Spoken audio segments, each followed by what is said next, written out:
What's going on, guys? As we know, it's live. You guys were hearing me humming before, even though I didn't even have a chance to go live, because this system is just fantastic. I want to welcome everybody for coming today.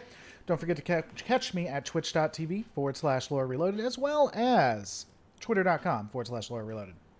Hope you all are having a fantastic day today. Don't know how long we're going to go, but we'll just play it by ear. We'll just go in and play it by ear. We got German Trekkie in the house, Trek Cannon, of course, Andrew Maddox. Yo, what's going on? Hope everybody is doing well. We also got 14K Liam in his house. That is always a wonderful, wonderful pleasure. And yeah, so we will just jump right into it and see what you guys think. This is going to be a supplemental video or live stream. Charles Ryan Lee, hiya to you too. Schneeflock, Sean Cody, what is going on? This is going to be supplemental to my video I released today, which was called something I forget because I'm so awesome at what I do.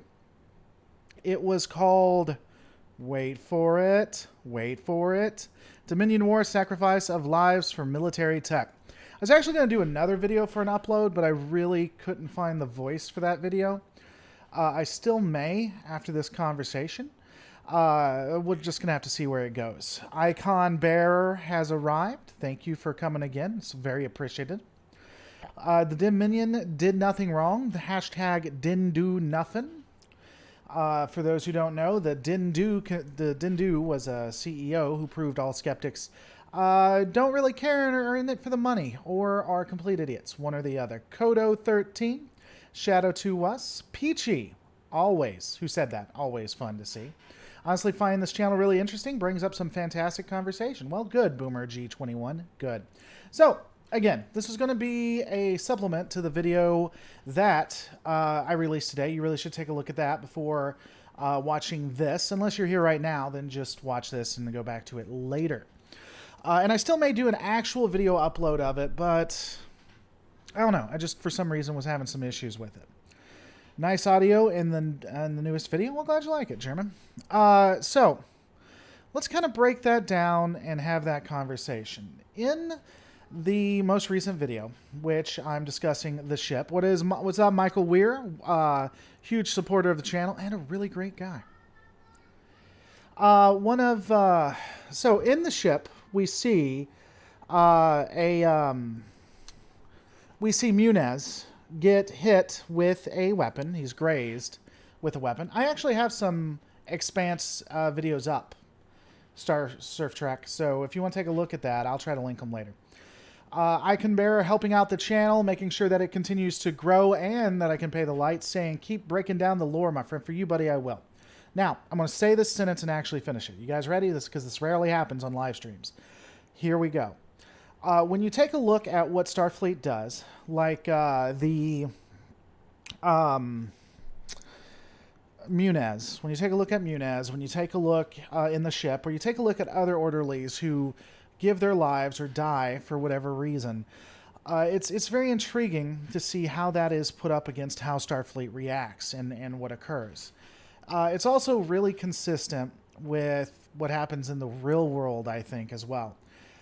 Because when you break it down, when you look at the reactions and the consequences of these deaths, a lot of the times it seems they seem saddened or impacted by it, generally.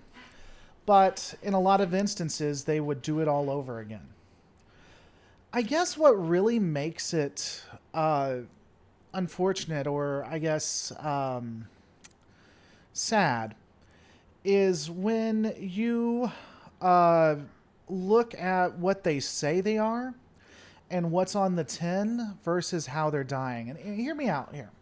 So at this time, we're seeing Starfleet move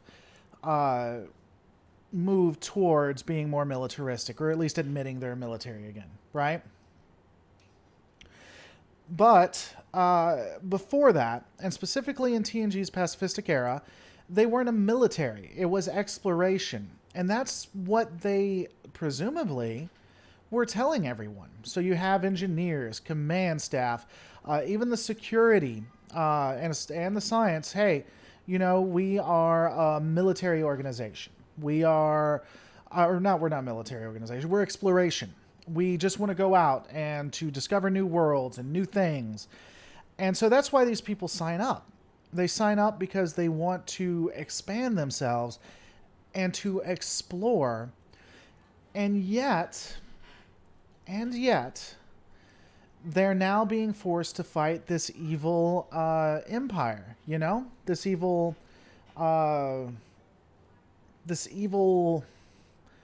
entity. Give me a second.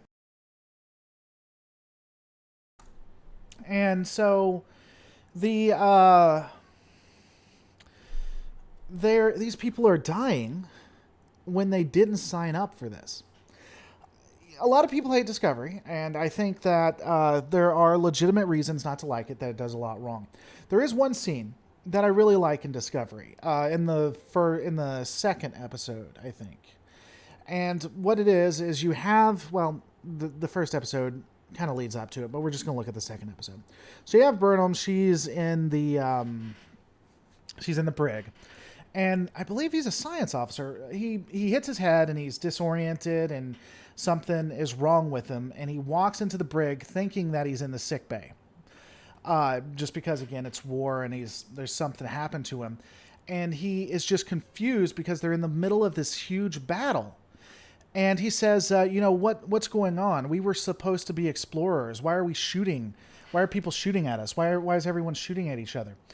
That's the mentality of the next generation.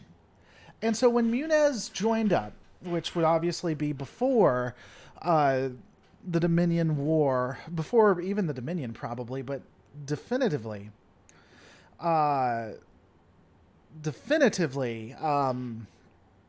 for it heating up.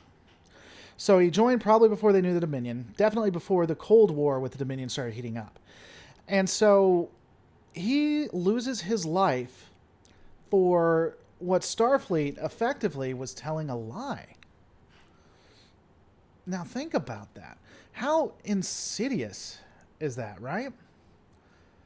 Andrew Maddox, I have a thing that does a playback. It shows me exactly what you guys are seeing. There's no choppiness. So I'm not sure. Tristanosaurus says, I disagree that they didn't sign up for this. I mean, if you look at a lot of discussions on Starfleet and the TNG, they do imply and flat out state Starfleet is a military wing of the Federation. Do they? Do they do that? Do they do that, my good friend? Please hold. Please hold. Let's put that to the test, shall we? Let's put that to the test. Star Trek TNG episode, I forget what it's called, where it's Riker versus Picard in the ship. Riker versus Picard Starship Battle. Let me see if I can find it real quick. I think it's Peak. Is it Peak Performance? Peak Performance. It is. All right. Watch this. Watch this. Watch this. Let's put that to the test. Now, don't listen to anybody else, because here's what we're going to do. We're going to pull up the screenplay. This is what they read exactly, unless it was changed on set. Hold on. Are you ready? Are you ready? Here we go. Hold on. Hold on. All right. Here we go. Here we go. We ready? Hold on. No. Starfleet is okay. Starfleet is military. Are we ready? All right. So let's see what Picard, the proto-human, says for this in the screenplay for Peak Performance. This is what they saw and what they were to say unless something crazy happened on set. Here we go. Here we go. Peak Performance revision. This was revised 4/25 of 89. 3A continued. Picard. Starfleet is not a military organization. Our purpose is exploration. Starfleet is not, hold on, maybe if I put more emphasis. Starfleet is not a military organization. Our purpose is exploration. No, if I change my emphasis, that doesn't change anything either. Okay, so let's do this. Starfleet es no militarístico de organización. Our purpose is exploration. Damn, even if I change the language, it's the same. Huh. Okay. Anyway. By the way, I'm just having some fun, Tristan stories. Don't take it bad. But TNG very, very much pushed that they were not a military organization. Very, very much pushed that. Now, I'm sure that you can find points here and there that may be inconsistent with the continuity, and I would agree that they were inconsistent at times. But in TNG at least, what's up, Ball 117? In TNG at least, they were very, very much all about not being a military. Now, I would agree with you that they actually are, that they were lying to themselves, but that's my point. And that's what I'm trying to get at. And they changed it in DS9 and in the original series in TOS. And that's how you say it in the Latin, by the way. A lot of people say I'm supposed to say TOS or something like that. No, it's TOS in the Latin. But in TNG, they very much were pushing this pacifistic, we're not, you know. Tristanosaurus says, I agree, Picard said that, LOL. I'm thinking primarily of the Cardassian border wars with O'Brien. They did push it in dialogue, but I think they failed with that in action. You know, and here's, people say that, and someone just put it out, that's one man's opinion. You know, here's my thing. I don't necessarily disagree that perhaps it was Picard's enlightened opinion. But I think Picard is captain of the USS Enterprise D, the flagship of the Federation. And I think his opinions are reflective of the Admiralty and the United Federation of Planets politicians. And if that is true, which I believe it is, there are admirals that speak to it not being a military as well. I think that logically, when they talk about joining Starfleet, again, it's all about the exploration and everything, you know. By the way, shout out everybody, give a shout out to Tristanosaurus. He gets my humor, and I'm glad that I can joke with you guys. I love that I can be sarcastic and you guys not take it personal, because you all know we're having fun, right? Tyler X, Continuum Trek here. Tyler X 2F01. Purpose and practical function are not the same thing. The Federation's purpose is to explore, but practical function of the Federation is a military power. I don't know. I don't know how to look at that. But anyway, what I think is logically, consistently, they may act like a military power. They may pretend like they were a military power. Not pretend. They may pragmatically be a military power, but they didn't think of themselves as such. And when they discussed it, it was always about exploration and such. Again, you see in TNG, you see in Discovery and others. And even to the point, and Charles Ryan Lee brings this up, in Star Trek VI, they were talking about dismantling Starfleet's military, but leaving the scientific and exploration programs. And I think that was where we start seeing the movement, the defeat of the Klingons.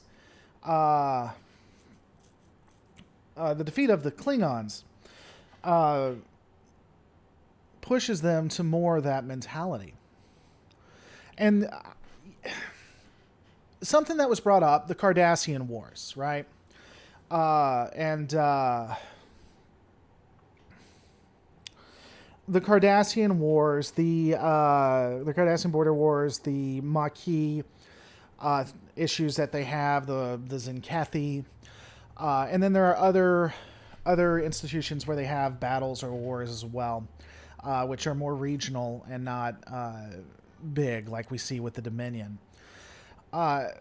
Some of it is that this was rewritten on the back end to make things work, which makes it a little intriguing to try to understand the politics of the time when obviously it was added at the back end.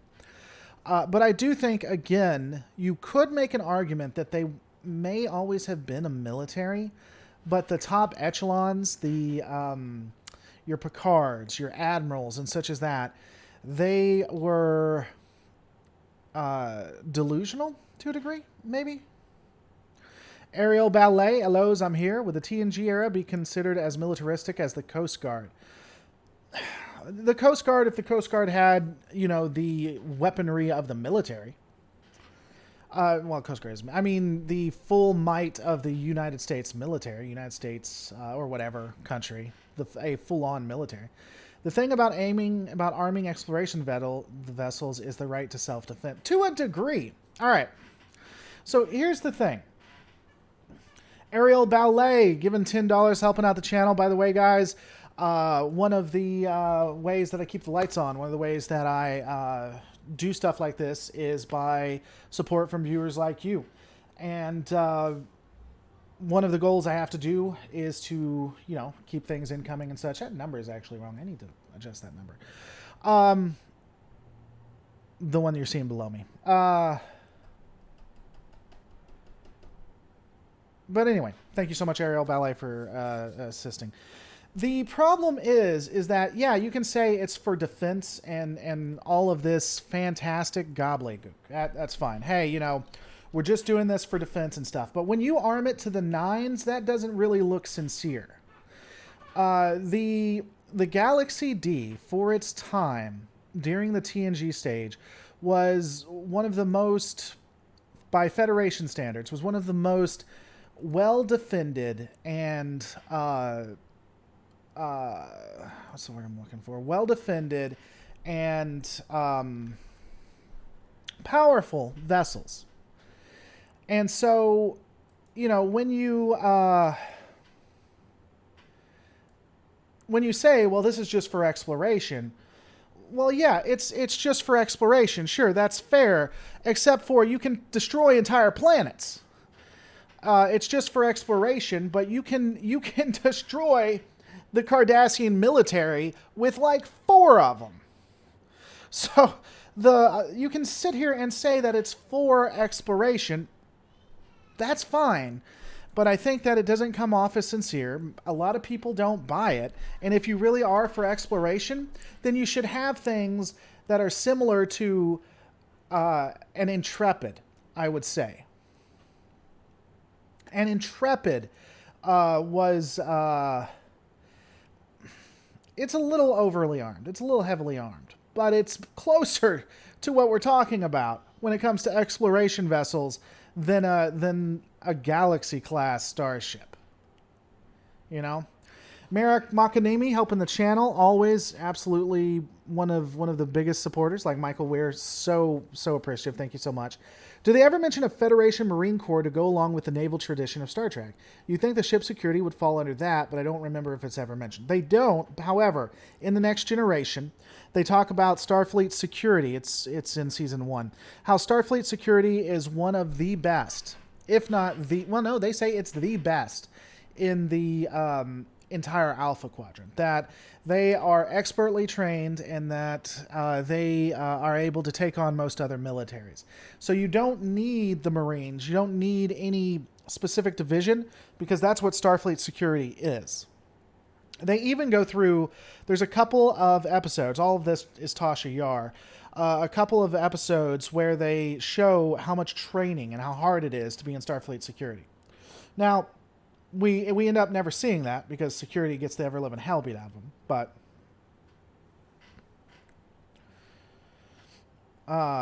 there is a Marine mentioned in Star Trek. There is a Marine mentioned in Star Trek 6. The sniper is a Federation Marine. I don't remember that. I'm not saying you're wrong. I don't remember that. There were Marines in Charles, right? There were Marines in Deep Space Nine. I would be very curious to know where there were Marines in Deep Space. Unless you're talking about Siege of AR-66, whatever the hell that number is, and that they may have mentioned Marines there. And I've done a video on that episode in the defunct one, but not the new one. Maybe if that's what you're referring to. Yeah, AR something. Starfleet Marines fighting the Jem'Hadar. And they may have moved to calling them Marines, but really they were wearing Starfleet security. The ones who were there to fight were wearing Starfleet security, unless they were engineers. I'm gonna have to rewatch that. My theory on that, if because the Siege of AR, whatever the hell the number is kind of an interesting thing to break down. because when you get down there, you have basically a bunch of engineers and some command staff. Maybe there was security there. But my theory is that if there were Marines there, if they do have a Marine division that they created that isn't just Starfleet security, all of those people basically died defending who they have, you know? When I break that down, I'll make sure to take a look at it. Jarcia, helping out the channel. Thank you so much. Intrepid closer to an exploration vessel. You high men, those efforts could take on board cubes. No, they really couldn't. Intrepids could not take on board cubes. Now, the modified Voyager could, because it had already received advanced systems from the Borg and other species. But an Intrepid, by itself, could not take on a Borg cube by any stretch of the imagination. It could, in fact, take on a Borg, not a Borg sphere, but a Borg, those long things. They're scout class, I think. I forget what they were called. And even then, you could argue that it was because, well, no, they said Intrepid specifically. So then you could have that it was the match for the Borg scout ship. Borg probe, maybe, is what I'm thinking. Intrepids were specifically designed, though, for exploration. Well, it depends on which episode. Again, Voyager is not known for its consistency. Some episodes call it a combat vessel. Some episodes call it a scientific vessel. So depending on which one you want to believe, the original design of it was for science. I move back and forth between that. I guess right now I think it's more a science vessel, simply because when you look at the range, the design of its sensor suite and the design of, or how long it was designed to be out into space. It's supposed to go further. Paul Delaney, TNG is more like the JSDF than the USCG. I don't know those acronyms, but I'll agree with you. Thank you for the support. Serafina S., thank you so much for supporting the channel. What did MACO stand for? The Enterprise Space Marines. I forget what it means. According to Memory Alpha, the episode is based on Battle of the Guadalcanal. Okay. Memory Alpha is a good source to go to. They don't always get it right, in my opinion, but it's a good source to go to. Do you think the 5 Defiant class ships could take on a Borg cube? I think the Defiant was designed to work in tandem with other ships in order to defeat a Borg cube. I think they were more like submarines. I think that when you see, is it Message in a Bottle? The Voyager Message in a Bottle, Star Trek. Is that the one I'm thinking of? It is. I think Message in a Bottle shows a great amalgamation of what Defiants are used for. You have 2 Defiants in an Acura class going up against 2 Romulan Didera Dex class, and German Trekkie, you out? Talk to you later, buddy. Thanks for coming by. You have 2 Defiants in an Acura class going up against 2 Didera Dex class starships, as well as the Starfleet ship. I forget what, the Prometheus. And they work in tandem together with the Acura aggroing the Romulan ships and the Defiants, I think the Acura aggroed the Romulan ships and the Defiants went after the Prometheus. So I think they're meant to work in tandem, is what I think. Oh, military assault command operation. Okay, cool. If you looked at security as the military, that would make Starfleet a scientific organization with military unit within. This technically makes it not a military organization. Except Sabation, they never worked like that. So, and yeah, I think I said, but thanks for coming by again, German Trekkie.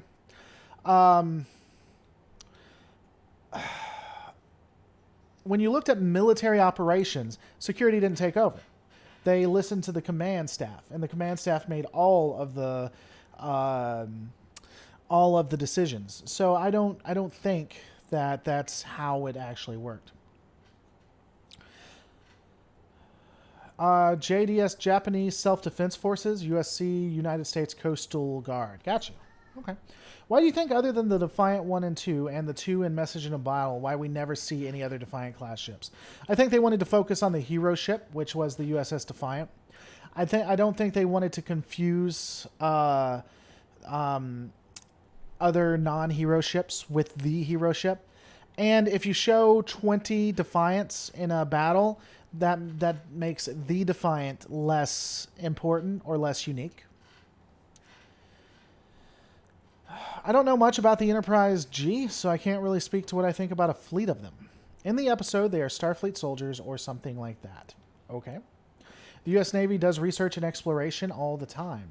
Indeed, does the U.S. Navy by itself and lonesome go up against other military organizations? Was it just the U.S. Navy that fought, that fought any of our major wars?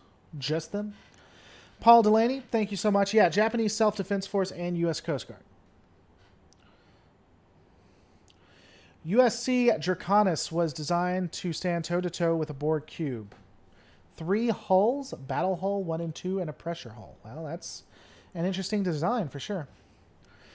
The Defiant class was also the Valiant. Sure.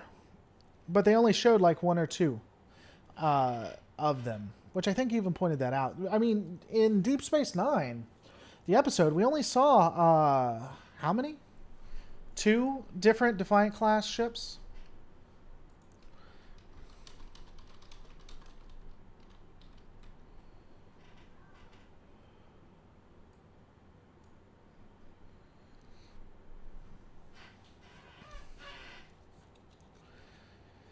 The Defiant was specifically designed to fight the Borg. Sure, but one can't... You can create something specifically designed to fight something, but work better in tandem with other things, as well as not be able to take the thing on by itself. It is quite possible that a fleet of Defiants can take on a Borg vessel. However, a Defiant by itself couldn't take it. There are 3 technically. What did I say wrong? 3? You had the Valiant. Oh, I see. You had the Valiant, the USS Defiant, and then the new Defiant. Okay, yeah, you had 3. I get it.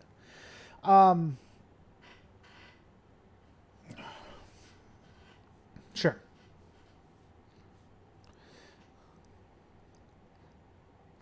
You know what I find interesting is people pointing out that real life militaries do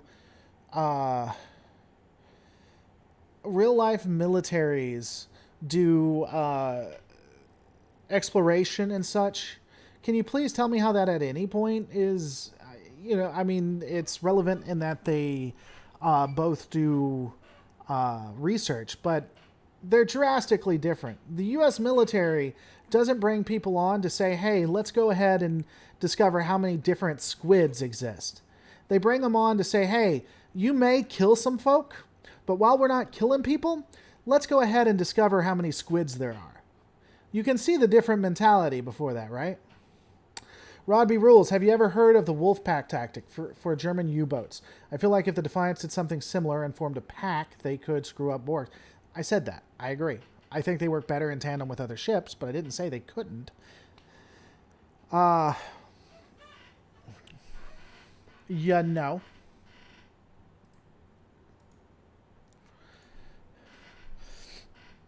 To be fair, the military example was a little unfair. I'll give you that, because I think they, I think that a military is meant for defense, but they do help a lot of people. I know the U.S. military, British military do a lot of things that help other people in other countries. That is largely underrepresented in the media.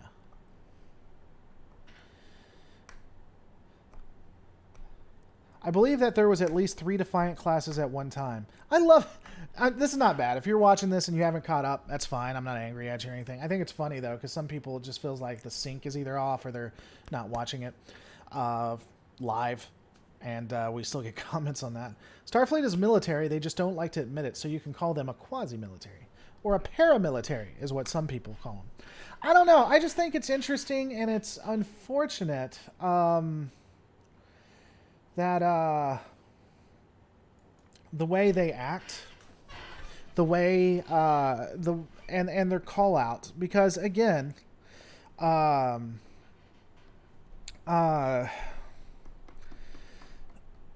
they come off as an exploration unit, and then they're thrust into this war, and they didn't sign up for that, you know? And all of these people are given their lives is, it's just an interesting to look. Yay, didn't miss the live stream. Thumbed up. Thank you. By the way, 113 people watching, 48 views. So guys, if you don't mind, I do want to take a quick second. I do, and this is kind of off topic, but it's something that is constantly coming up, and I think we need to address. And here it is. Hold on.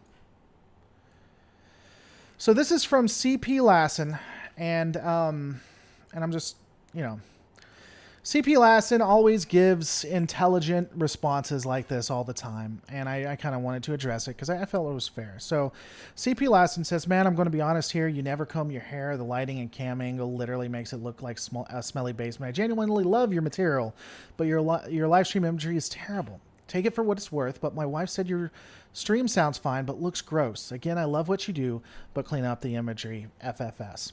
So that's not consistent with other things he says. He constantly is putting down what I do in my channel. But let me just say this, because I think he brought up some fair points, but I'm just a little confused. Because CP Lassen, a couple of nights ago, your wife was a huge fan of the way I looked, my hair, and in fact, the basement in which I'm in. So I'm really, now to be honest, she was screaming, "Oh God, I love you" a lot. So maybe there was some mix up in there where she told me how great I was in comparison to her husband. Didn't know that was you, but I don't know. You know, I guess that just if you could get back with me about your wife and her screams of ecstasy about me and where the confusion came in there, I would love it. All right, so getting back into it, guys. Appreciate you letting me take that off.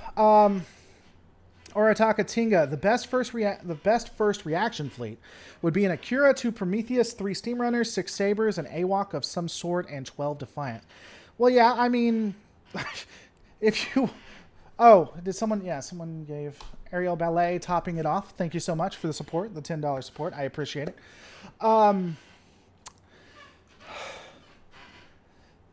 Anyway...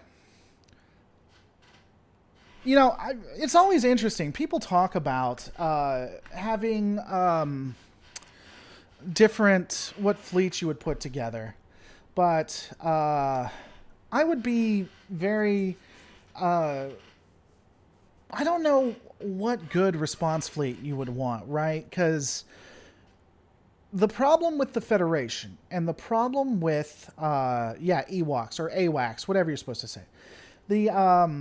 The problem with response teams is the Federation is just huge. Just absolutely massive. It's kind of like what his wife was saying, you know, just massive, huge. She's never seen it before. Her husband lied to her. So when you're putting ship fleets together, how do you defend that? How do you... And I'm sure there's a way. Because, again, I've never been in the military. So I'm sure there's a way to do it, but when it comes to putting fleets, where would you put them and how would you put them? For the most part, it would seem to me, and again, you guys who have been in the military, you can let me know, but it seems like stationary defense platforms is really the way to go with multiple fleets in specific areas, you know?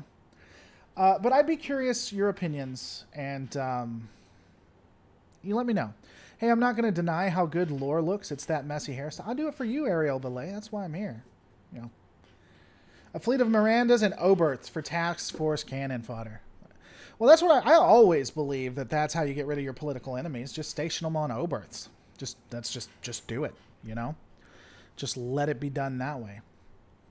I don't know. What are your guys' thoughts? Let me know. I mean, a Borg fleet, to defeat a Borg fleet, I would, in theory, if I could make anything I wanted, have Defiance, which would be support or frontline. They'd be backed up with Akuras with a little more force, and those would be backed up with Sovereigns. You know? 30 Oberth slave to a single control, all packed full of photon torpedoes. I mean, that's one way to do it, yeah. Yeah, I would agree that one nacelle is hard mode, especially since in theory, the way that warp has been explained to us, you shouldn't be able to do any. You shouldn't be able to go to warp with one nacelle, though you can. Do you think the Vulcans influenced the Federation's way of doing things, and do you think the Earth Empire universe's first contact was with the Klingons? I don't know about the second one. I do think the Vulcans heavily influenced and worked from the background. I even have before the Federation series with the Vulcans. I believe that the Vulcan mentality heavily influenced the Federation. And let me say this.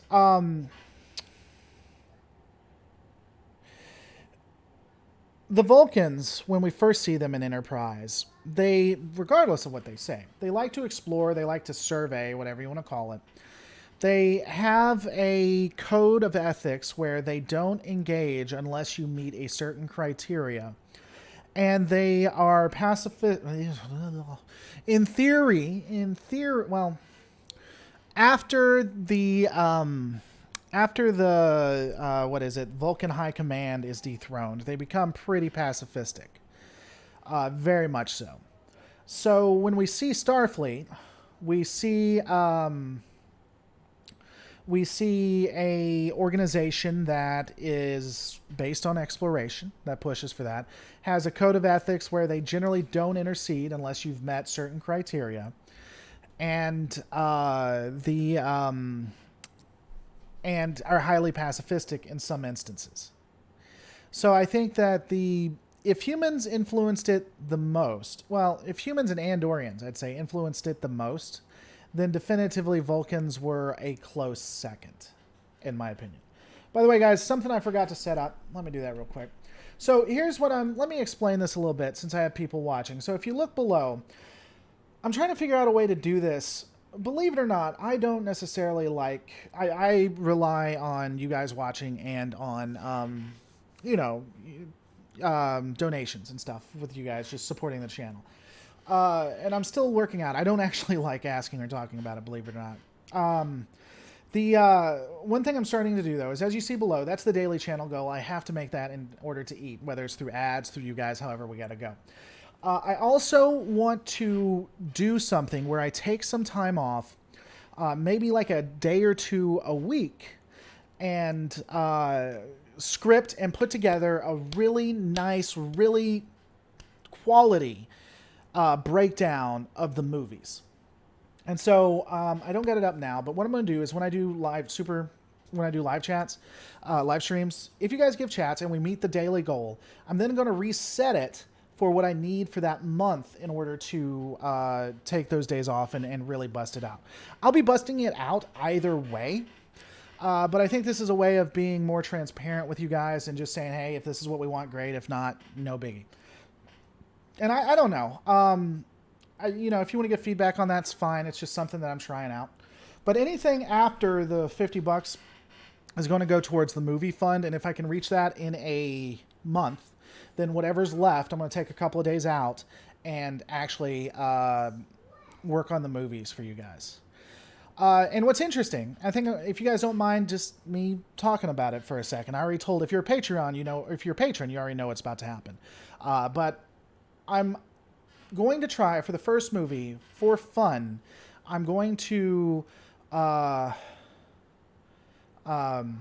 hit that dislike button if you like. But for fun, I'm going to try, for the movie only, a cool little B plot where I kind of become the lore master or whatever, and throw in some of the tropes from science fiction and from Star Trek and stuff like that. See if people like it. If people like it, great. If they don't, I'll just straight up just do the reviews. That's not coming into what I do right now, except beyond what you saw today. I may still do fun skits here and there. Lori, your hair looks fine. Well, thank you, Surf Trektronics. I cannot wait for you to get to the live part so that you can see how many times we brought it up. But thank you. Your hair looks great, too. Headless Chicken in the house. Does Starfleet have long-range, high-yield weapons to engage the Borg? Quantum torpedoes are pretty long-range, to my understanding. Lore Reloaded, do you think DS9 could take down a Romulan warbird like was insinuated in Season 3, where O'Brien was time hopping?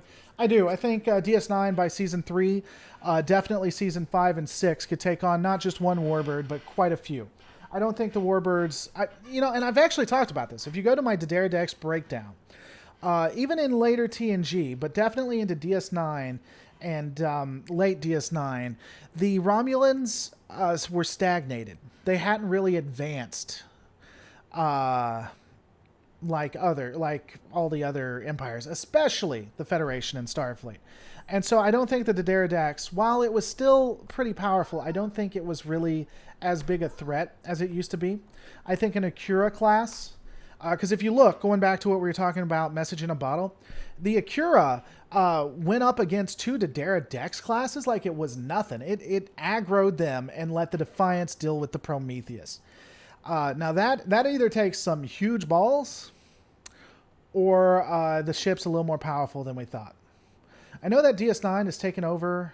I know that DS9 is taken over Ferengi Station, but has the Federation ever built battle stations to protect Earth? You mean taking over Cardassian Station, is what I'm assuming. In theory, Space Dock may be a powerful deterrent, but we don't have any evidence. We don't know of its armaments.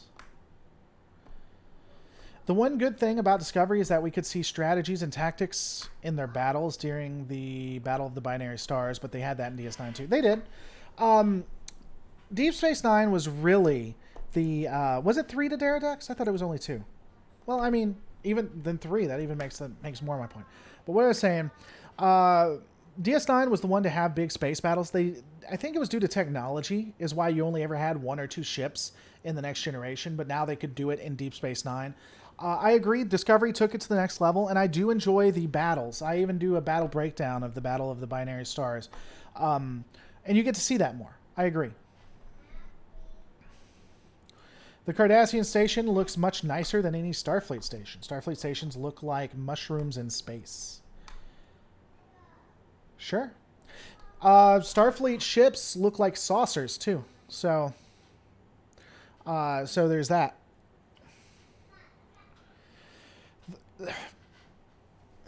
Let me ask you guys something. And I don't know how...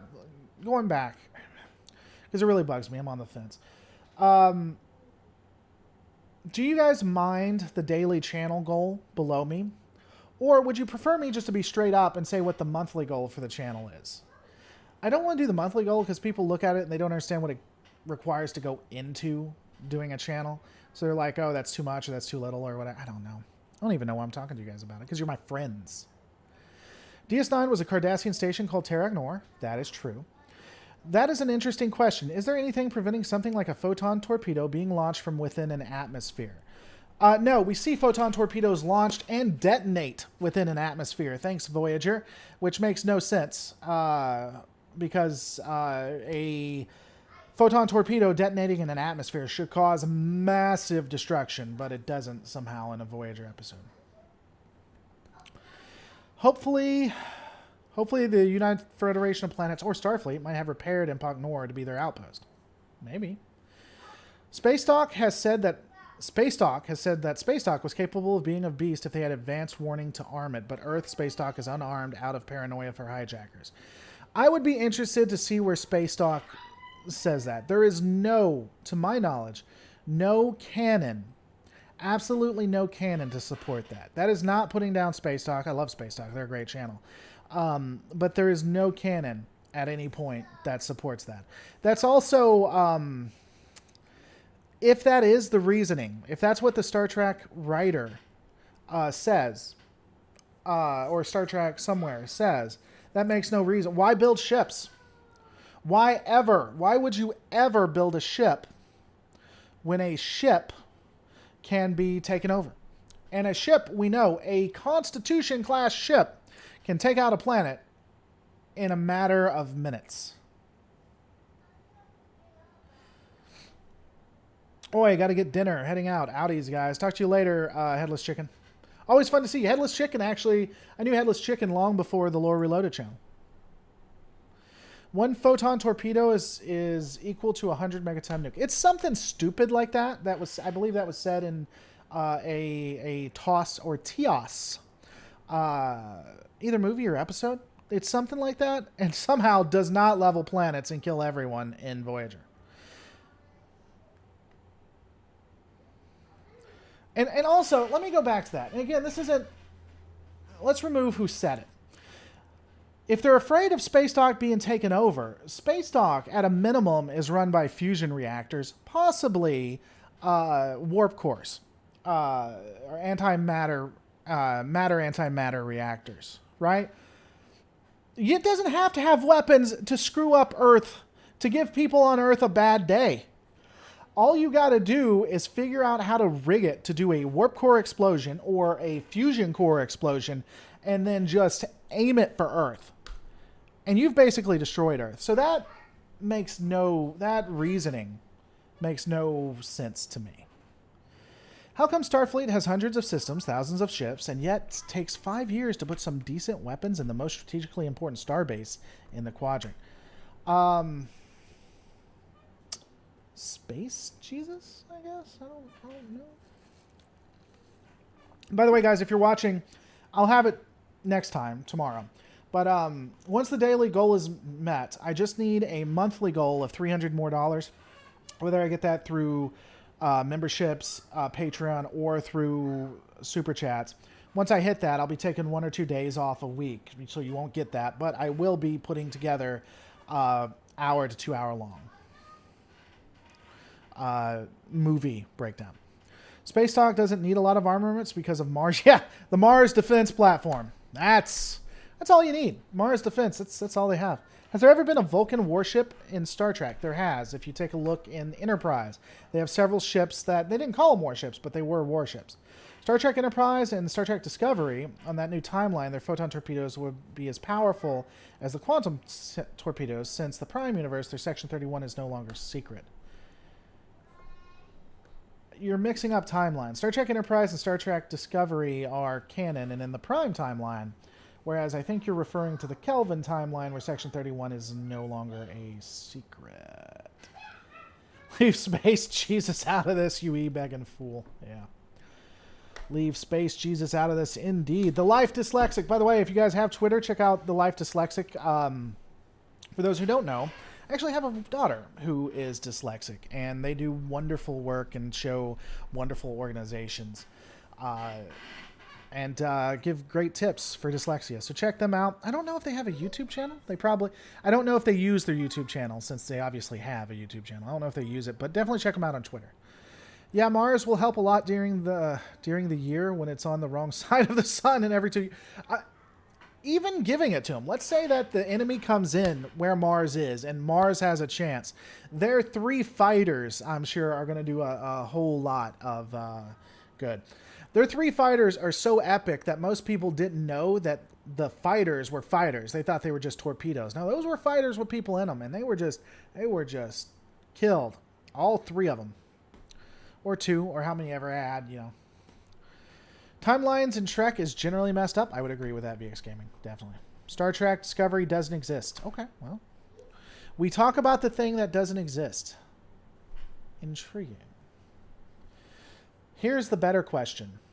Is it that Star Trek Discovery doesn't exist, or is it that you the person, don't exist? Which is it? We'll be ending it pretty shortly, guys. Let me know what we want to talk about before we get off. Babylon 5, 23rd century Minbari, Centauri, and Vorlon will destroy Earth and the United Federation of Planets. Since the Centauri has a matter-antimatter engines, the Minbari and Vorlons are more advanced. Maybe. Sure. Though I don't think they have transporters in Babylon 5, so transporting a torpedo on there, I'm not sure. Mars still has better DACA than Earth and Starfleet. What is... I know I should know, but what does DACA mean? I see that in MechWarrior 5 too. All they have to do is to change the gravitational forces of the universe and you can move planets. That is true. You can move planets. Fun fact, Jarcia helping out the channel. Again, we're moving into the piece where I'll more be moving to do movies. So thank you so much for the support. Fun fact, Borg's ships suck. Star Trek versus Southwest.net used 3D models to figure out that a Galaxy class has 5,800,000 cubic m internal volume compared to 28 billion for a cube. Cube is 48,000 the volume of the Galaxy. Okay. I'm not big on math, so I can't really speak to... I will say yes. Yes, I agree, Jarcia. Your math is impeccable. I'm rather excited for Discovery Season 3. Within the future, we are free from the restrictions of pre-TOS timeline. Who knows? Maybe we'll somehow meet Picard if he does time. So here's the thing. People... And here's what scares me. DACA means ammo. Gotcha. Cool. Here's the thing. And this worries me, because if people... Justice Ag, I don't know what you asked me, so if you can re-ask doing @lore reloaded again, I'll re-answer or answer it. People don't understand that there is still actual canon that has been set up for the future in the timeline where they're at. Not a lot, but there still has. By that time, the Klingons, for sure, have joined the Federation, if the Federation and Starfleet still exist.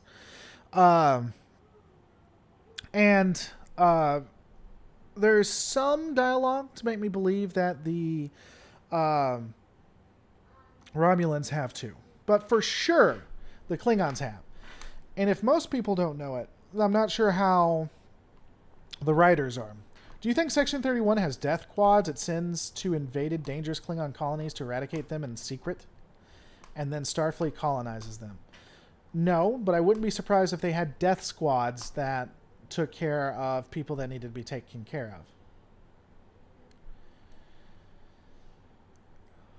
of. Serafina, it was very smart. I agree. Oh, I get it. DACA, because it's hitting. I got it. Good stream. Was great listening to you, and your hair is stunning. Thank you, Frank. You sleep well. So I'm going to wait for Justice Ag. Going to give him a few more minutes to re-ask the question, because I think I missed it. If you guys know what he asked, let me know. And then we can, I can attempt to answer. And then I think we are going to call it a wondrous day, is what I think. You might find the lore of WH or Warhammer 40k fun. I do, Mary. I've done actually a couple of breakdowns on some of the ships there. I actually have Warhammer 40k lore. It is just so expansive. So expansive that it's hard to do it. See, Justice Ag is now not going to answer. What's up with that? Romulan star explodes, all planets in the system are destroyed, or does one survive and fly around space for an inconvenient surprise? I don't know. They could, depending on how it hits, I guess they could lose the gravity and just go spiraling out of control and give a really bad day. I think we've talked about that. On one of the funniest lines is by an NPC, for me, in Mass Effect, where he's talking about... see you later, John Kelly. The John Kelly is here. See you later. It's in Mass Effect where he's talking like there's this general or whoever. I don't know who he is. I don't think he actually ever comes into the plot. He's in the background. He's talking to like 3 or 4 military men, and he's like, who's the philosopher? I forget. An object that's in motion will stay in motion. I forget who that is. But he's like he's your boss. You fire a torpedo and you miss. You fire a torpedo and you miss, and you've just given a random ship or a planet or some colony a really bad day. And I mean, it makes sense what he's talking about, because if you fire it and you miss, the torpedo will just continue to go on until it hits something. In theory, there is actual gravity in space, so it would slow down. That's not necessarily completely true, but still, it was a really funny part, and there was cursing in it. I'm not gonna say, but really funny. Yeah, Isaac Newton. He's like, I guess it's Isaac Newton. He's like, yeah, he's like, Isaac Newton is your daddy. He's your god. You fire an object in motion will stay in motion. You fire a torpedo, and it will continue to go. And you've given someone a really bad day. Make sure you know what you're doing. Justice Ag, I rewrote it. I'm not. Oh, there it is. I'm sorry, man. So, guys, I want to answer. I want to have conversations. But, and Justice Ag, you know this, but stuff can go so fast that I'll just miss it. And it's not on purpose.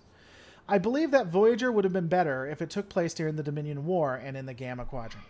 It did take place during the Dominion War. I think the last season or 2 seasons. But you're right. I think it could have been more interesting putting them in the Gamma Quadrant. It makes no sense that they went to the Delta Quadrant. Janeway leaves Deep Space Nine. She knows there's a wormhole. She knows it works. Where she gets placed, she is closer to that wormhole than going through the Delta Quadrant. It makes no sense for her. She should have went straight to that wormhole.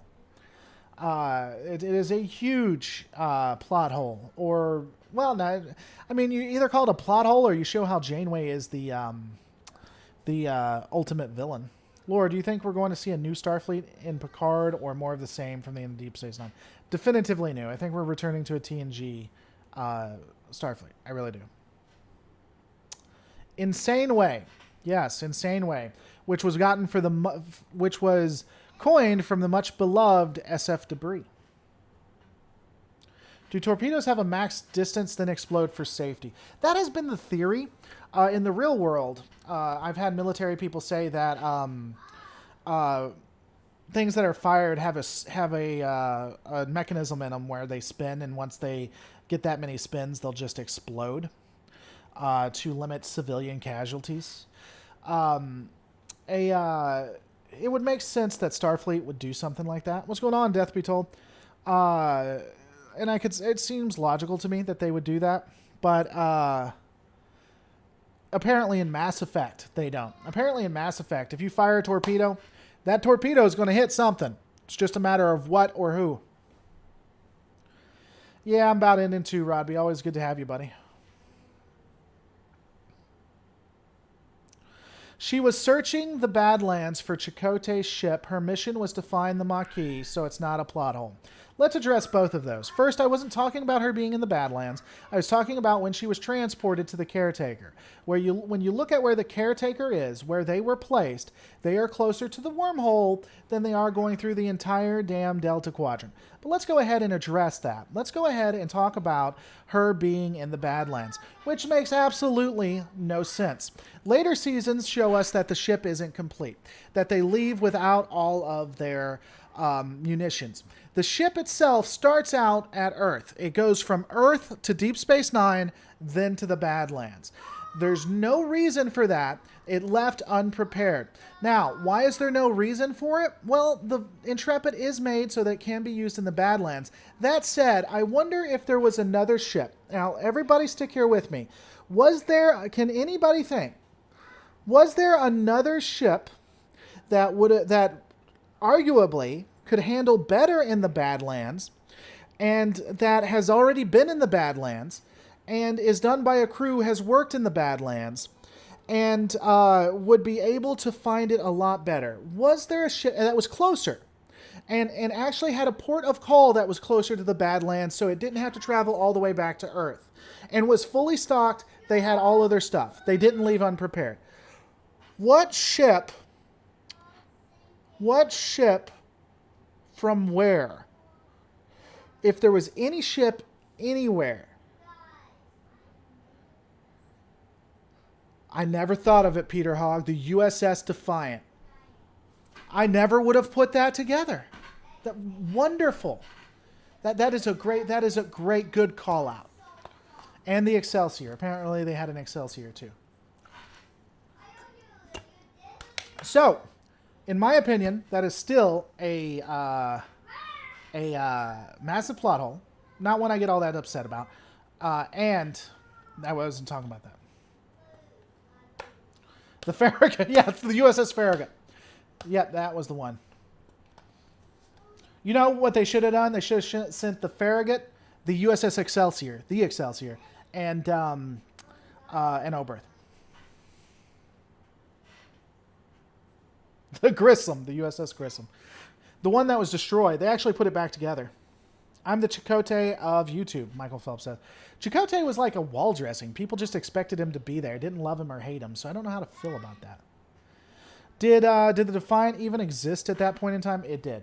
The Defiant did exist then. Yes, it did, in fact. So, or you could use a runabout. That's right. You could use a runabout. So, you know, I don't think that's... So there's a couple of things to that. I have fun with it, but I don't really think it's massively a plot hole. I think it just... I think... Would the Defiant have survived the Delta? The Defiant goes to the Delta Quadrant all the time. It's been there like 600 different times. And the crew know how to navigate the Badlands. The Defiant is 100% makes more sense. The crew knows how to work in the Badlands. And the Defiant has been there 1,000 times. A refitted Grissom. I love you, Ballet. I really do. But that said, I don't really think it's a plot hole. I can see Starfleet Admiralty saying, hey, you know what we're going to do? We're going to get an Intrepid class vessel that isn't ready. That isn't ready in Earth, and we're going to send it to Deep Space Nine, and then we're going to send it to the Badlands. Because the Defiant may need to be there for defense, or they have to do this, that, or the other. I could see them doing that. So I don't really think necessarily, I give it a lot of guff. I don't think it's a plot hole. I think that it is a massive waste of Federation resources, but I could see them actually doing it. It doesn't break canon, in my opinion, you know? Jason Stout isn't sure about... What are you not sure about, Jason Stout? Captain Janeway should have gone to the Gamma Quadrant. They are closer to the stable wormhole. Yeah, I've talked about that, Sloan. I was actually talking about that beforehand.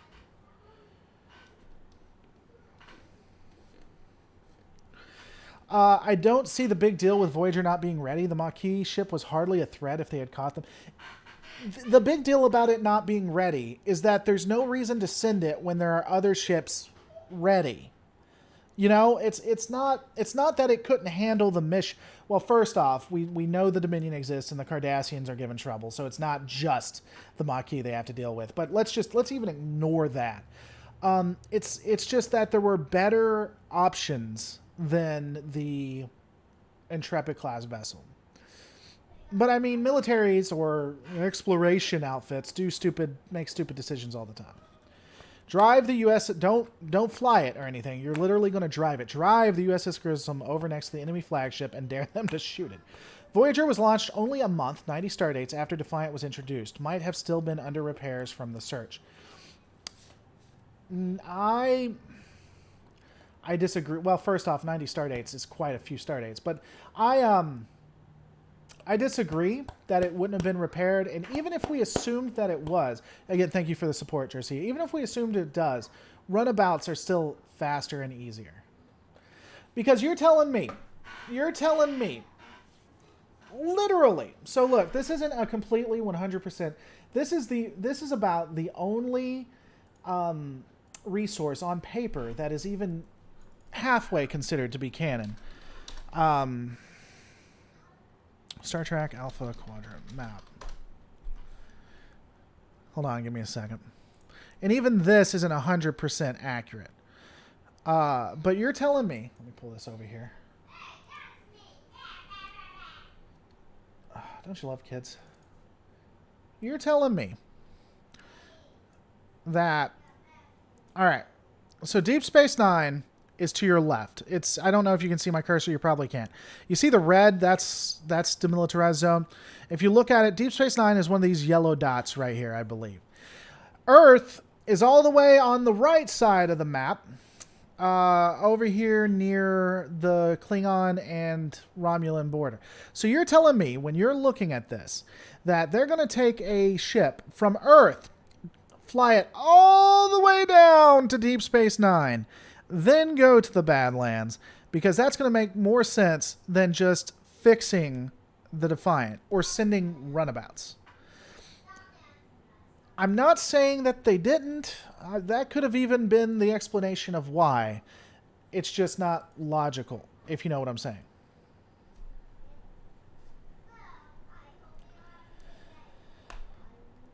No reason to be sorry. Don't be sorry. No, hey, what are you playing? Raven, what are you playing? I don't care, just what are you playing? She's playing Roblox, so she get mad at Roblox. No, she's not on Minecraft. My daughter gets worried because my 5-year-old gets on Minecraft and messes stuff up. So I'm just saying it's possible, but I mean that is you know.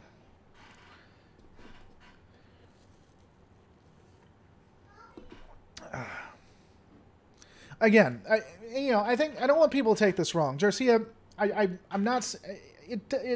I could see Starfleet doing it. It just doesn't logically make sense when you think about it. It's just it was a bad call by, you know what really I think may have happened. To your point, Jarcia, if I was to give my reasoning why they did it, I think they probably did it because the Defiant had taken some damage. They probably wanted to keep it around DS9 for Dominion issues and stuff. And $10, Tuvok being the security officer of the ship. I think they're just like, you know what? Let's do it this terribly waste of resources way. And they probably thought, maybe it would be a good shakedown cruise. I don't think that was Voyager's shakedown cruise, but a good test for the new captain.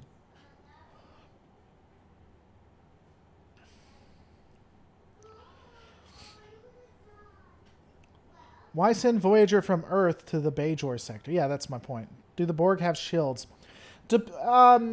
Yes, but shielding for Borg cubes and Borg overall only came after Voyager. In the original, The Next Generation, every time we met the Borg, they didn't use shielding. They used subspace fields that were much more powerful. And the way the subspace fields worked is pretty simple. What would happen is when you shot a Borg cube or a Borg vessel, the first hit, complete, it was full on, you did massive amounts of damage. But the subspace fields would then adapt to whatever you did, and you'd never get a good shot after that.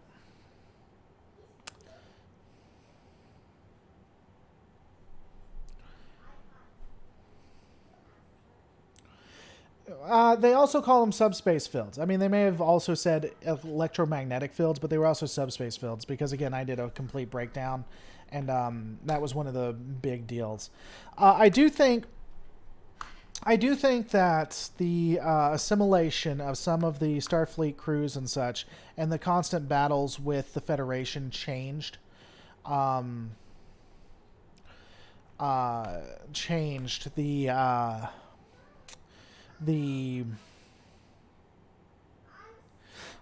the way the Borg work, because they started to have shielding after that, and I wonder if they did that because of impacts with the Federation. Well, if I may suggest, watch the first episode of Voyager, says Charles Ryan. Hold on. Charles, wait a second. Voyager was a series? What? Tell us about it, man. When you said watch the first episode of Voyager, I've never even heard of that, nor ever seen anything to do with it. Can you tell me what happened in the first episode? I would be very curious on. Is it on Netflix by chance, or? I'd be interested. It would have been Justice for sure, but this is the Admiralty. They're all idiots. It would have been Justice. I don't know what that means. Yeah, I can't say it. I live in a region where we call shields and fields the way we do. But you continue to mock me, man. You continue to mock. I just found out that Voyager was an actual series. Hopefully they did more than, 2 seasons. Hopefully they had like 6 or 7 seasons. I'd be really interested. To be fair, it was an easy run-of-the-mill mission they were sent on. Sure. Charles knows I'm messing with him. Charles is actually a supporter of the channel. I think he's messing with me to begin with, because he's in green and he has a icon next to it, so he's a member. He's joined. So I think he's missed. I'm here. I'm not trying to be a jerk in any way. Charles, I'm giving you a hard time, man. Bro, you know I'm joking with you. Voyager was an entire 7-season series. Well, good. Can't wait to watch it.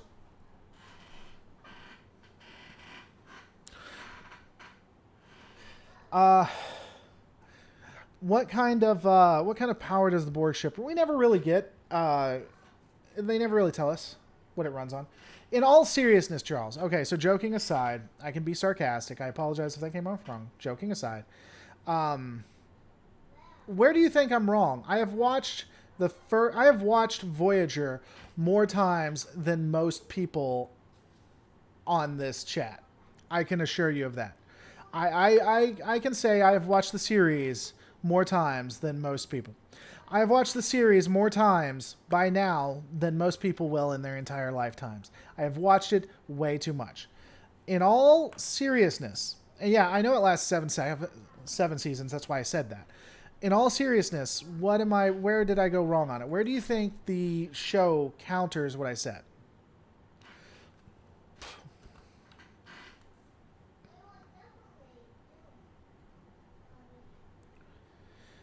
Justice Ag says Jesus.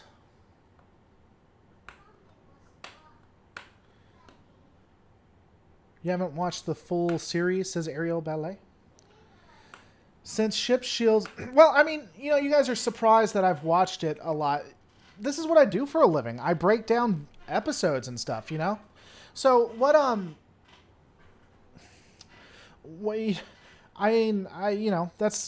so when I... Here's the thing about doing all this research.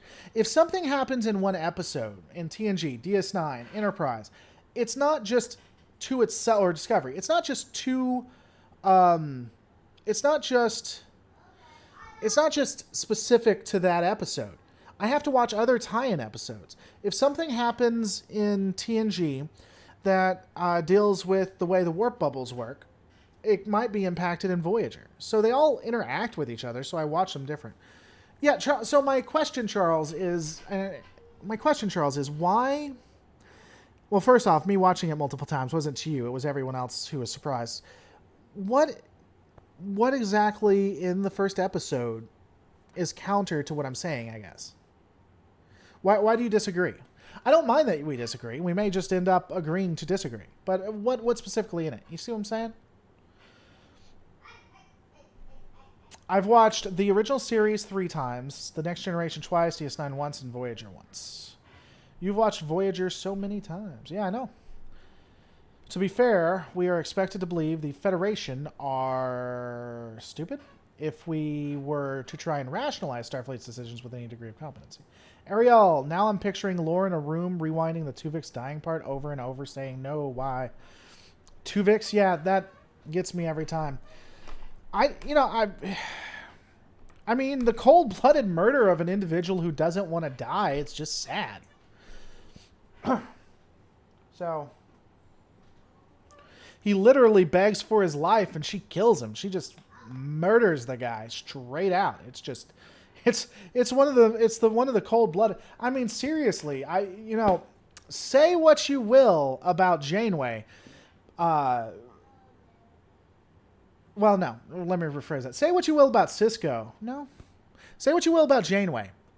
And say what you will about Sisko. But between Sisko and Janeway, Janeway looks in the eyes of the man she kills. She does it right to his face. Doesn't fire any torpedoes into an atmosphere or anything. Nothing like that. Doesn't just hear about the numbers. She looks the man in the eyes.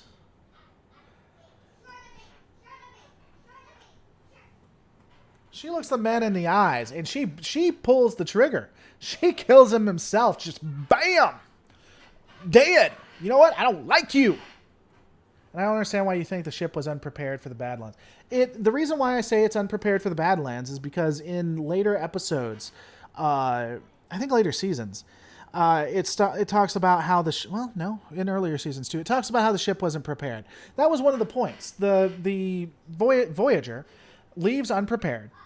Leaves without everything being installed. They talk about that in later seasons, and is then transported.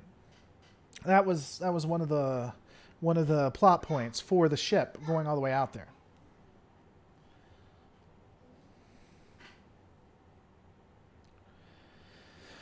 Kenny Sack, why don't Starfleet people who defect to the Maquis, why didn't they take Fed ships? You never see them take straight up. It didn't have a gelato machine, yeah. You never see them take straight up ships like runabouts or anything. But they did have Federation technology, Federation weaponry, and the Maquis Raiders were also the same design as Starfleet fighters. So I do think that they took technology, you know. To quote Spock, I guess you said Spock, but to quote Spock, the needs of the many outweigh the needs of the few. He was clearly talking about Tuvok here. Let's talk about that then. I love it when people bring this up. So let's talk about Tuvix, and let's talk about the needs of the many outweighing the needs of the few. Let's do that. Let's use your logic. Are you ready? So we're only going to worry about the needs of the many versus the needs of the few. Intrepid class crew complement. 1 second. Needs of the many versus the needs of the few. A Intrepid class ship has around 141 people in the crew complement. All right, here we go. Let's do the needs of the many versus the needs of the few. Are you ready? Who said that? First off, who said that? Laughable Larry. All right, here we go, Laughable. Are you ready? You tell me which helps out the needs of the many versus the needs of the few. Now, we have to worry about 141 people, okay? Roughly, give and take. Maybe a few more, maybe a few less. 141 people. Here we go. Which helps them out more? 2 people who aren't as good at their jobs. They're fine, but they're subpar compared to 2 people. So these 2 people take up resources, they take up time, they take up energy, they take up food, they take up all kinds of other valuable resources that you have to worry about. And we'll say they're good at their jobs. Not expert. Well, they're experts, but they're not the greatest, but they're good. Or instead of having those 2 people, you have one person who does the jobs better. This is in the episode. This isn't me talking. This is in the episode. Who does the job expertly better in every way. And these 2 jobs are separate of each other. One's security chief, one is a chef. So you're not going to exactly need them at the same time. So they do the job tremendously, 10 times better than the other 2 people, and they take up less resources. Which is better for those 141? One person that can do both jobs better, or 2 people that take up more resources and can't do the jobs as well? Now, everybody be quiet. We're going to let Larry answer. Here we go. I don't know why I'm spicy. If you guys don't like it, let me know. I'll stop being spicy.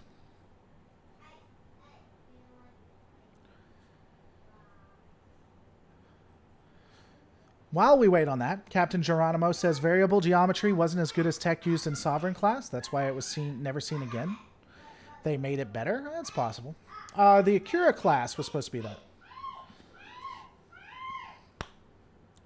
Boom! Laughable Larry! I love you, bro. Yeah, it's just, I actually did a breakdown. This is one of the things that,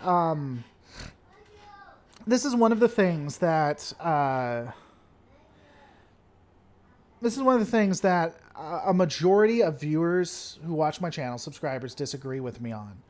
And they always use that quote, but they never really think about what that quote means. And by the way, that quote is a horrific way to live your life. It is horrific. The needs of the many outweigh the needs of the few. You know what you could do using that justification? Let's take every homeless person off the streets, take out their organs, and give them to people who are creating income. The needs of the many outweigh the needs of the few. There are more living people. Well, I can't say that. It's the needs of the many outweigh the. That colonialism was based on the needs of the many outweigh the needs of the few. Gotta head out, Lore. Talk to you later, Peter Hay. Always fun. I'm just saying, the needs of the many outweighing the needs of the few is a horrific way to live your life. And it can be used to justify all kinds of horrific things. Hashtag Spock was a Marxist.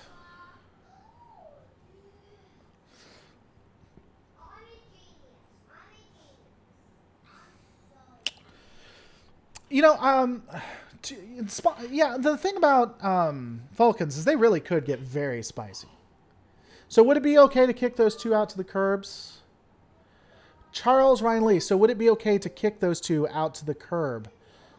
If you're talking about Spock and Neelix, if you don't have Tuvix, it makes more sense to keep Spock and Neelix because they give more to the 141. They help them more the 141 than just kicking them, you know? Yeah, Charles, the needs of the many is mob rule and ignores the rights of the individual. I would agree with that. I would start with YouTubers, not homeless people. I didn't say homeless children. I said homeless people. But yeah, YouTubers, harvesting career YouTubers' organs is a lot better. I agree. Riker was a copy, not a conjoined being. Okay. I still don't think that the needs of people who are not alive can outweigh the right to life of a living being. I still don't think the needs of people who are not alive. Serafina, I'm not sure what you're referring to there. And if we're about to go into like abortion or something, we are not going down that. Watch Deadlock of Voyager, one of my 10. Actually, is it Deadlock? Might not be Deadlock. Hold on. I don't think so. Maybe it is. Which one's Deadlock? It is. I'm going to have a breakdown of Deadlock tomorrow. Believe it or not. So if you like Deadlock, then definitely watch tomorrow. You'll probably get to see it early if you're a patron or you're a member. I wanted to do a video where I thought Janeway mostly did a good job, where I thought she was a well-written character, and Deadlock was the one I chose.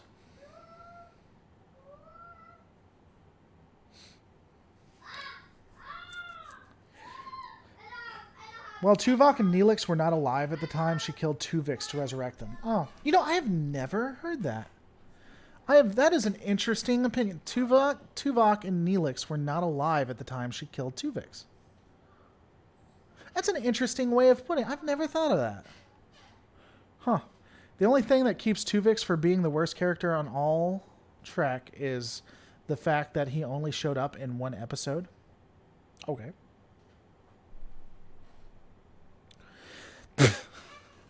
That's horrible. Out of context, that is horrible. Andrew Balin. I mean, Neelix had a relationship with Cass, who was like 5 years old. Out of context, that is horrific. Right there. That is some horrific writing. Riker 2 was a copy, but he did have a right to exist. Oh, we're talking about the clone. Yeah. Yeah, I'm actually doing the Deadlock thing. And I've been putting some stuff together for it.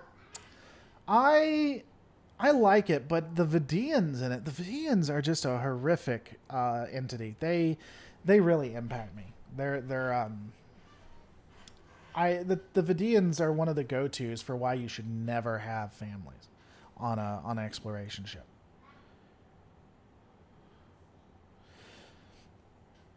I've actually agreed with many of Janeway's decisions and don't consider her insane. So, you know, Charles, the thing about the insane way thing, it's obviously a joke and a gimmick. I think Janeway, I truly believe Janeway was suffering from post-traumatic stress syndrome. And I believe that she is I don't want to say anti-hero, but maybe an anti-hero. So one of the points of good writing is to, or good character. So good writing with good characters is that good characters are flawed. And generally this can be expressed in having the character have a trait that is good, but is taken to such a, extreme that it turns them into something bad, or they do it badly. And I think Janeway's flaw is that she cares about her crew so much that it comes at the expense of her emotional and mental well-being. and that she will even sacrifice other people's lives and even children's lives to save them. That it breaks her. And I do think that that makes her an interesting character, and I think it makes her worth study. And I know most likely that was never the intent of the writers, but I think that I think it's a good breakdown.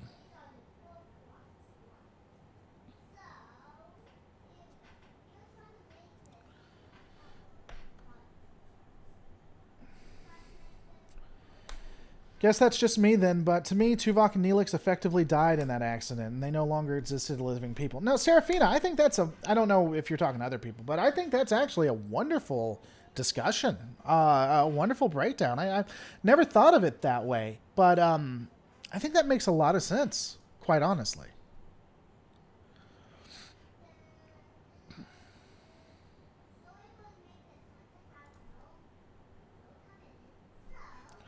Actually, in a video about Star Trek technology, it mentions that the transporter is a copying machine. Yeah, they go back and forth on this, but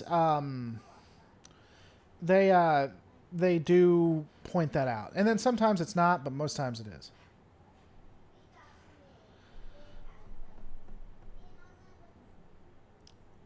You know, considering the situation she was in, Janeway did pretty well overall. Every other captain had the safety of the Federation. Just look at Ransom and Equinox. Captains aren't infallible. She did well overall. That's debatable, but I think she did a fairly good job, I think. Well, and, you know, an interesting thing, they talk about this in TNG. They were constantly having issues with the fact that they made machines that basically solved every problem.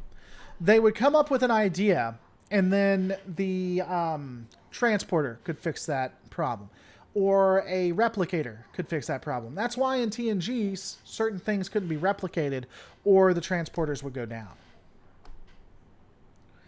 Is it in the Discovery transporter can beam from Earth to the Klingon homeworld? No, it's not in Discovery. That'd be in the Kelvin timeline.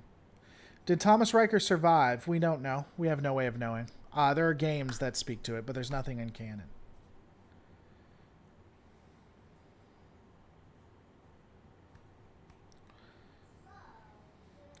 Well, you try and make good decisions without coffee. Well, you try and make good decisions without coffee, yeah. Yeah, the most unrealistic and continuity breaking thing they ever wrote was Admiral Janeway not drinking coffee anymore. And yeah, I agree. Charles Ryan Lee, going back to that, the problem with Tuvix is the choice between him and Tuvok and Neelix. I don't think there's an easy answer to that, and I can't really speak to that as intelligently. I don't know. I don't think there is an easy answer to that. I agree.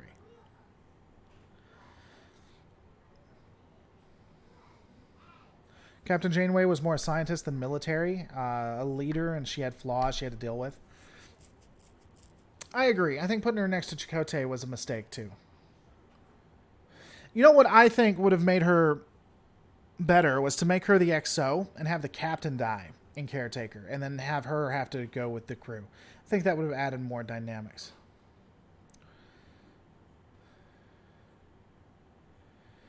Use the @ to get people's attention easier. Yeah, context is key. Is Celadoth an A? Are you trying to talk to me?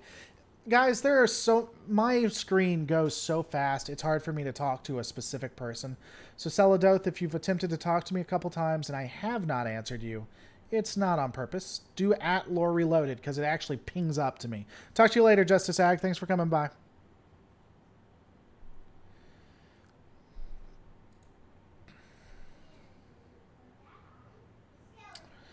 Chakotay was a mistake. Okay. Next, I think putting her next to Chakotay was a mistake, because Chakotay had military experience and was a tactical officer, and so it would make a lot more sense for Chakotay to be captain over Janeway, especially in the beginning.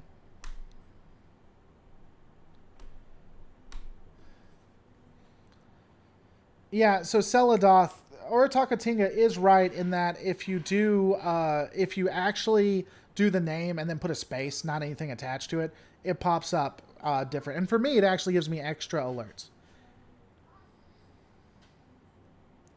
Yeah, I mean, and I don't miss people's on purpose. I'm just looking when people talk, and whatever catches my opinion. What children did Janeway sacrifice? You mentioned it earlier, and I'm wrecking my brain to figure it out. Sure. So, in the original timeline, before Janeway goes back into the past to bring the ship home sooner, you see the crew, and you see the crew happy. You see the doctor; he has a girlfriend, and the crew. A lot of the crew, in fact, have children that Janeway know. These are children that they had with their spouses. Now, when you go back, think about the butterfly effect. When she goes back and changes it and gets people home sooner, the relationships are going to change, and some children aren't going to be born. She also completely and utterly wiped the history and the future of everybody effectively in the Alpha Quadrant. Again, looking at the butterfly effect. Voyager gets home when Voyager gets home, and that's an impact on the Federation and Starfleet, as it should be. Them getting home earlier, before they were supposed to, impacts everybody. It's going to impact Starfleet. It's going to impact the technology Starfleet has. It's going to impact Starfleet's interaction. All of the admirals, all of the Starfleet officers, the relationships. It's going to impact the Federation and how the Federation looks at. So I don't even have to go there, though. Let's just, again, the crew have children, and they wouldn't have those children unless the timeline happened the way it happened. She wiped away entire bloodlines, and all because, at best, 10 to 20 people didn't make it. For 10 to 20 people, the entirety of bloodlines will never be there. That is why the timeline, the time police, the Starfleet, whatever that go back, the time agents, stop people from doing that very thing. It is a horrific way to destroy a person, is to cause them to have never existed.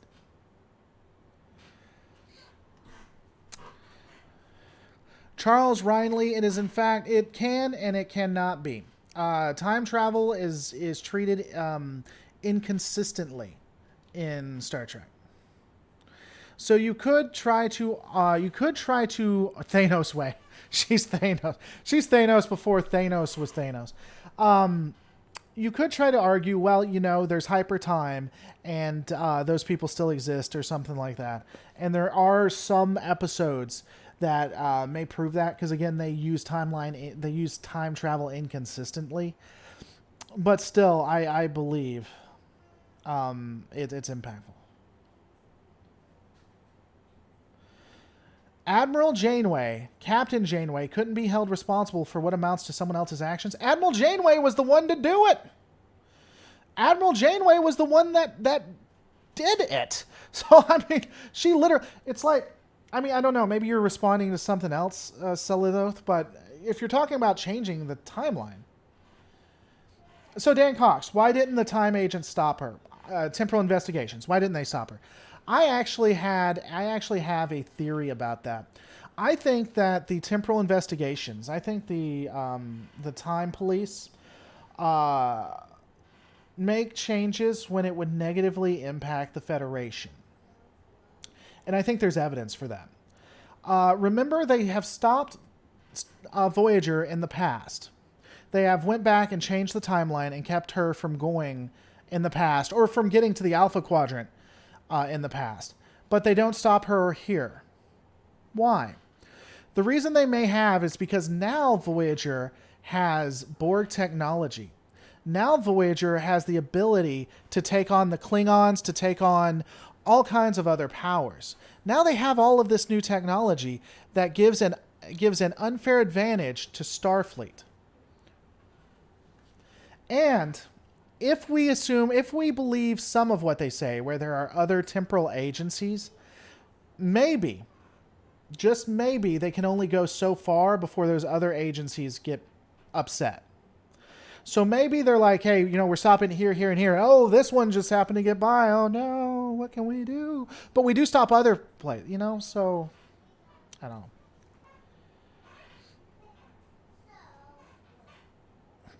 When doing the movie reviews, which version of the motion picture would you review? The one that can be found on CBS's thing or Netflix. Mods do have wrenches. They do, in fact, yes.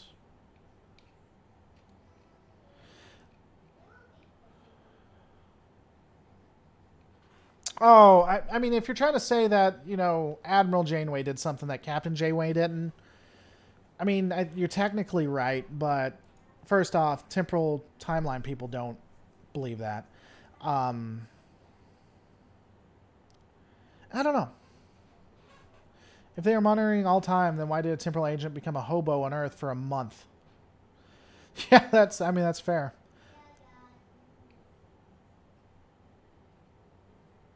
All right, guys. I went way over when I actually intended to. I hope you guys enjoyed this. I'm at least going to try to do an hour a day. We'll see how that goes. Thanks for watching. Don't forget to rate, comment, and subscribe. Hit that like button. The director's edition of the TMP is the best version. I think I will. Aerial Ballet. Keep on tracking, Lore Master. Well, I'm going to hug you back. Huggles back, good friend. See, this is my Huggles. This is my Huggles. Don't forget to rate, comment, and subscribe. And, guys, I'm going to see you on the next Lore Reloaded.